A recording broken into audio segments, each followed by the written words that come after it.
வணக்கம். இது உங்கள் பொலிட்டிக்கல் பார்க்க நான் உங்கள் நண்பன். இந்த தினத்தில நம்ம எத பத்தி பார்க்க போறோம்னு பார்த்தீங்கன்னா, அரசியல் நிகழ்வோடு இந்த ஏமாற்றக்கூடிய யூடியூபர்ஸ பத்தி தான் நம்ம பார்க்க போறோம். இந்த செய்தி வந்து ஒரு அரசியல் கலந்த செய்தியா நீங்க பாருங்க. இந்த செய்தி வந்து நீங்க சாதாரணமா கடந்து போகாதீங்க. ஏன்னு கேட்டீங்கன்னா, இப்ப ட்ரெண்டிங்கில போயிட்டுருக்கிற நியூஸ் தான் இது. யூடியூப்ப பார்த்து நான் அழகு கலைய வந்து ரெடி பண்ணிக்கிறேன். என் முகத்துக்கு வந்து நான் வந்து பொலிவோட இருக்க நான் ரெடி பண்றேன். என் யூடியூப்ப பார்த்து என் உடம்பு எடைய நான் குறைச்சுக்குவேன். யூடியூப்ப பார்த்து என்னோட தலைமுடிய வந்து நான் வந்து நீட்டமா, அழகா, சூப்பரான ஒரு ஹேரா வளர்த்துக்குவேன் அப்படின்னு நினைக்கிறது. கண் சம்மந்தப்பட்ட விஷயத்த வந்து நான் யூடியூப் பார்த்து ரெடி பண்ணிக்குவேன். அல்லது பல் சம்மந்தப்பட்ட விஷயத்த வந்து யூடியூப் பார்த்து நான் கத்துக்குவேன். என் உடம்புல இருக்கிற என்ன ஸ்பாட்ஸு வ எனக்கு பலவீனமா இருந்தாலும், அத வந்து நான் யூடியூப்ப பார்த்து கத்துக்குவேன். அப்படிங்கிறவங்களுக்கு ஏன் அதாவது பிரசவம் பார்க்கறது கூட நான் யூடியூப்ப பார்த்து கத்துக்குவேன். அப்படிங்கிறது இப்போ முதியோர்களுக்கு உடம்பு சரியில்லைன்னா, நான் வீட்ல இருந்தே வைத்தியம் பார்ப்பேன். அப்படிங்கிறது வந்து இந்த யூடியூப்ல வந்து யூடியூப் மட்டுமல்ல, மத்த எல்லா ஒரு வலைதளங்கள்லயும் இந்த ஒரு பிரச்சனை இருக்கு. இதெல்லாம் வந்து பயன்படுத்துறாங்க. எப்படி பயன்படுத்துறாங்கன்னு பார்த்தீங்கன்னா, அதாவது ஒரு சேனல் இருக்குன்னா, அந்த சேனல் வந்து உண்மையா இருக்கும் அப்படின்னு சொல்லி தான் நம்ம சப்ஸ்கிரைப் பண்றோம். அதாவது சப்ஸ்கிரைபருக்கு தகுந்த மாதிரி அந்த சேனல் அவங்க உண்மையா நடத்துறாங்களான்னு பார்த்தீங்கன்னா, இல்ல. அவங்க என்ன பண்றாங்கன்னு பார்த்தீங்கன்னா, தன்னோட காசுக்காகவும், விளம்பர ஆடுக்காகவும், அல்லது சப்ஸ்கிரைபர் அண்ட் லைக்குக்காகவும் இவங்க என்ன பண்றாங்கன்னு பார்த்தீங்கன்னா, சில முரணான விஷயங்கள வந்து பேசிவிட்டு போயிடுறாங்க. சும்மா அடிச்சுட்டு போயிடுறாங்க. இது போல தான் இன்னைக்கு இருக்கிற அரசியல் வந்து அந்த மாரி ஒரு முரணான விஷயங்கள தான் எடுத்து பேசிட்டு இருக்கிறாங்க. அப்படிங்கிறது வந்து எந்த மாற்று கருத்தும் கிடையாது. இங்க எவன் சொல்றது உண்மையும் கிடையாது. எல்லாம் பொய் தான் சொல்லிட்டு இருக்காங்க. இது எந்த அளவுக்கு வந்து பொய் சொல்ல முடியும்னு பார்த்தீங்கன்னா, ஒரு அளவுக்கு அவதூறு பேசலாம். எந்த மாரி அவதூறுன்னு பார்த்தீங்கன்னா, அடுத்தவங்க மனசு காயப்படுத்தாத அளவுக்கு, ஒரு பெரிய கட்சிய நம்ம காயப்படுத்தாத அளவுக்கு, அவங்களுக்கு முரணான ஒரு பெரிய ஒரு சம்பவத்த சொல்லாத அளவுக்கு, ஒரு ஊழலே நடக்கல. ஆனா ஒரு ஊழல் நடந்துச்சு அப்படின்னு நம்ம சொல்லக்கூடாது. அடுத்தது வந்து ஒருத்தர் வந்து இறக்கல. அவங்க இறந்துட்டாங்க அப்படின்னு சொல்லி நம்ம சொல்லக்கூடாது. அல்லது வந்து அவங்க மேல வந்து அவதூறான சம்பவங்கள் வேறு ஏதாவது ஒரு சம்பவங்கள போட்டு அவங்களுக்கு கெடுதலான பெயர், அவப்பெயர் உண்டாக்கக்கூடாது. இந்த மாரி ஒரு சில விஷயங்கள் வந்து கட்டுப்பாடுகள் இதில இருக்கு. அப்படி மீறி அவங்க பண்ணாங்கன்னா, இப்போ அது வேறு யாராச்சும் இருந்தாங்கன்னா, மான நஷ்டீடோ அல்லது வந்து அரெஸ்ட் வருமே இந்த ஒரு காணொளி வந்து செயல்படுத்திட்டோம். இப்ப என்ன ஆகுதுன்னு பார்த்தீங்கன்னா, மதுரை அ செல்லூர் அருகே இந்த மீனாம்பாள்புரத்தைச் சேர்ந்தவர் வேல்முருகன், மனைவி விஜயலட்சுமி. அவங்களுடைய மகள் வந்து கலையரசி வயசு 19. 1ஆம் ஆண்டு வந்து காலேஜ் படிச்சுட்டு இருக்காங்க. இவங்க என்ன பண்றாங்க பார்த்தீங்கன்னா, உடல் வந்து பருமனா இருக்கு. அதனால ஏதாவது ஒண்ணு செஞ்சு அவன் உடம்ப குறைக்கணும் அப்படின்னு சொல்லிட்டு, இவங்க YouTubeல தொடர்ந்து இந்த உடம்பு குறைக்கிற வைத்தியத்த பார்த்துட்டு இருந்திருக்காங்க. இது வந்து உண்மைன்னு நம்பி, இயற்கை அப்படின்னு சொல்லிட்டு ஒரு சேனல். அந்த சேனல் முழு நேம் நான் சொல்ல விரும்பல. இயற்கை அப்படின்னு சொல்லிட்டு அந்த சேனல் பேரு. அதுக்கப்புறம் நீங்களே அது என்ன இருக்குன்னு பார்த்துக்கங்க. அந்த சேனல் வந்து என்ன பண்றாங்கன்னு பார்த்தீங்கன்னா, தொடர்ந்து வீடியோக்கள வந்து உடம்புக்கு என்னென்ன பிரச்சனை இருக்கோ, அந்த வீடியோக்கள் எல்லாம் தொடர்ந்து வெளியிடுறாங்க. இது உண்மை என்று நம்பி, அந்த அம்மா என்ன பண்றாங்கன்னு பார்த்தீங்கன்னா, வெண்காரம் அப்படிங்கிற ஒரு அ பொருள் வந்து நாட்டு மருந்து கிடைக்குது. அத வந்து டெய்லி நீங்க வாங்கி சாப்பிட்டீங்கன்னா, உங்களுக்கு வந்து உடல் எடை குறைய வாய்ப்பு இருக்குது. அப்படின்னு சொல்லிட்டு அத சொல்றாங்க. சொன்னோனே இவங்க வந்து அப்பா, அம்மா கிட்ட வந்து பர்மிஷன் கேட்டாங்களா? இல்லையா? அப்படிங்கிறது அப்புறம் பார்க்கலாம். இவங்க என்ன பண்றாங்கன்னு பார்த்தீங்கன்னா, நேரா போய் கீழமாசி வீதியில இருக்கிற ஒரு கடையில நாட்டு மருந்து கடையில, மதுரை கீழமாசி வீதின்னு உங்களுக்கு எல்லாத்துக்கும் தெரியும். அந்த இடத்துல வந்து அந்த மீனாட்சி அம்மனுடைய கீழமாசி வீதி. கோயிலோட கீழமாசி வீதி. அங்க வந்து என்ன பண்ணாங்கன்னு பார்த்தீங்கன்னா, நாட்டு மருந்து கடையில போயி, இவங்க வந்து அந்த செங்காரம் அப்படிங்கிற அந்த பொருள வாங்குறாங்க. வாங்கிட்டு போய் என்ன பண்றாங்கன்னு பார்த்தீங்கன்னா, அ கலந்து குடிக்கிறாங்க.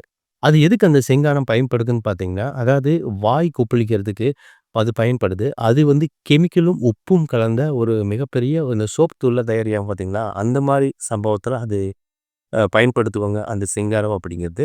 இந்த பொண்ணு வந்து தெரியாம வாங்கிட்டு வந்து கலந்து குடிச்சிடுறாங்க. கலந்து குடிச்ச உடனே அன்று இரவே வந்து மிகவும் வாந்தி, மயக்கம், சொல்ல முடியாத அளவுக்கு உபாதையும் உடம்புல ஏற்படுது. இதை கண்ட அப்பா, அம்மா 2 பேரும் துள்ளி குதிச்சு பயங்கரமா ஆர்ப்பாட்டம் பண்ணி கூட்டிட்டு போயி, பக்கத்துல இருக்கிற ஒரு தனியார் மருத்துவமனையில வந்து முதல் உதவி செய்றாங்க.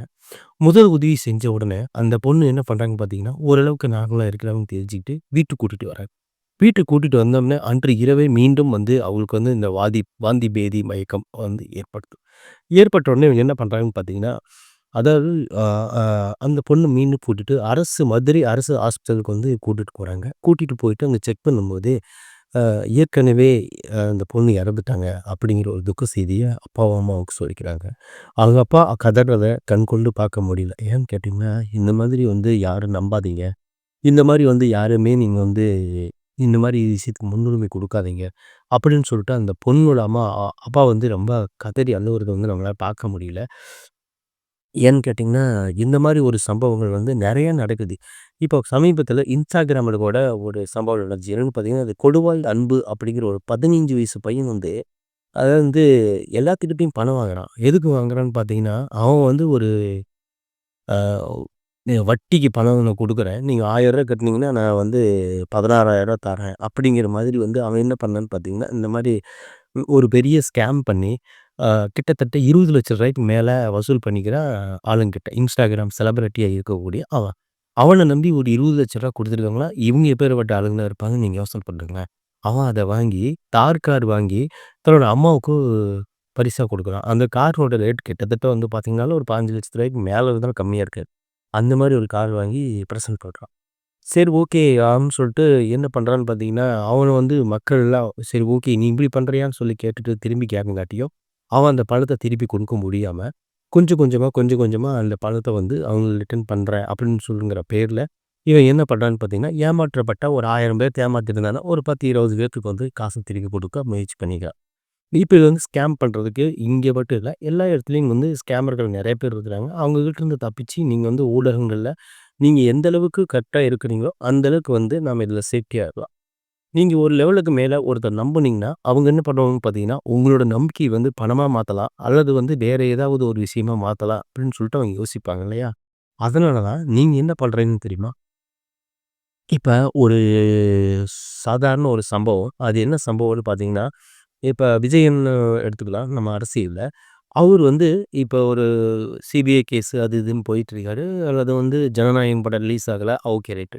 இது வந்து ஒரு அரசியலா பார்த்தீங்கன்னா, அது அந்த பக்கம் ஒரு அரசியல். இது வந்து ஒரு தனிமனித ஒரு விஷயமா பார்த்தீங்கன்னா, ஒரு தனி மனிதன். இது 2யும் கலந்து, அதாவது தனிமனித வாழ்க்கையும், அரசியலையும் கலந்து சில பேர் இதுல ஆதாயம் தேடுவாங்க.